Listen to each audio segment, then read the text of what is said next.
Genesis declares the great plan for God and of God and for humanity. Between the few chapters of Genesis and the last few chapters of Revelation, it encompasses God's creation, humanity's fall, and the recreation that ultimately fulfills God's plan and perfection. In between, we see perfect creation, fall, one man finding favor during the great flood and destruction, which was Noah.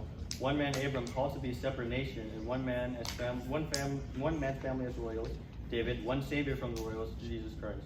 Rapture, tribulation, the 1,000-year reign, and the second coming and the new creation.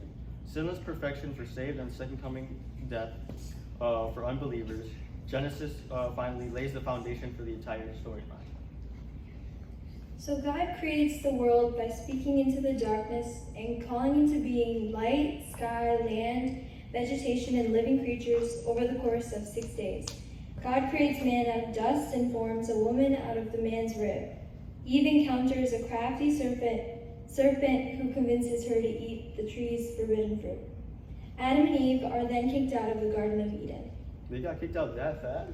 Actually, the Bible doesn't specify how long they had been in the garden, so we don't know how fast they actually get kicked out. Humanity is so sinful that God plans to destroy them completely. However, Noah has earned God's favor, and God speaks to Noah and promises to establish a special covenant with Noah and his entire family. He instructs Noah to build an ark, or a boat, large enough to hold Noah's family and pairs of every kind of living animal, while God sends a great flood to destroy the entire earth. Upon exiting the ark, Noah's family grows sinful and plans to make a name for themselves by sticking together, and God had to disperse them. Then God calls a man named Abram out of Ur of the Chaldeans, and God makes a covenant with Abram, promising to make him a great nation. Abram moves out of his country, the people he's living with, and goes to live in the promised land as a stranger. Then God gives Abram and Sarai a son, and then asks him to be sacrificed as a test. He passes the test with flying colors. How did he pass the test? Well, he passed the test by being willing to do what God asked of him. He potentially believed that God would raise Isaac even from ashes, so he was able to have that faith and obey him.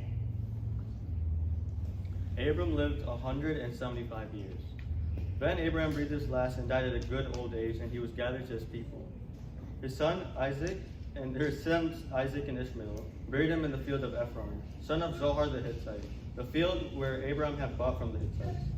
There Abraham was buried with his wife Sarah, and after Abraham's death, God had blessed his son Isaac. Then God repeats his covenant with Isaac and assures him.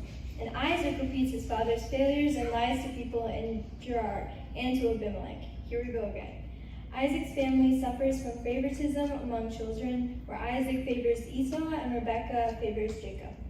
An old and partially blind Isaac plans to bless Esau and is deceived by Jacob and Rebekah into blessing Jacob. This creates hostility between Jacob and Esau even plans to kill Jacob. Then Isaac dies at 180 years old, long after he thought he was going to die, and God repeats his covenant with Isaac and assures him. Isaac repeats his father's failures. That's it. He dies at the age of 180, long after he thought he was going to die. Jacob then escapes to Paddan Aram, and this begins his misery. Laban had tricked Jacob into working for 14 years to marry Leah and Rachel. Jacob's life in Laban's house was hard and full of drama, a perfect soap opera. Jacob's wives and midwives gave birth to 12 children. Jacob finally escapes from Laban, and then he encounters God, and his name is changed to Israel. Jacob reconciles with Esau later on, and he actually settles in Bethel. I thought Jacob had 13 children, right? He did, but as of right now, he only has 12. The last child you're referring to is actually Benjamin, and he appears right next to the story. Rachel gives birth to Benjamin and then dies in childbirth. The father's failure of favoritism is seen in Jacob, and now Joseph is his favorite. The father's favoritism and Joseph's bragging about his dreams make his brothers hate him. Joseph is seen as a perfect character sometimes and as innocent, but in reality he has character flaws just like any of us. Joseph's flaw was bragging. Joseph is sold by his brothers into slavery in Egypt, and the Lord, through a series of events, brings Joseph to the second highest position in Egypt. Joseph encounters his brothers in Egypt as they come to get food from Egypt during the famine, and he tests them to ensure that they've changed. And Joseph finally reveals himself to his brothers. To prevent starvation and death, Jacob and his entire family moved to Goshen in Egypt, under the care and provision of Pharaoh and Joseph. Now it is time for Jacob to die, and he foretells the future of his children and Joseph's sons Manasseh and Ephraim, whom he adopted. Jacob dies at age 147, and Joseph reassures his brothers for continued care and provision. Joseph prophesies God will one day bring them out of Egypt, and then he ended up dying at age 110. That's it?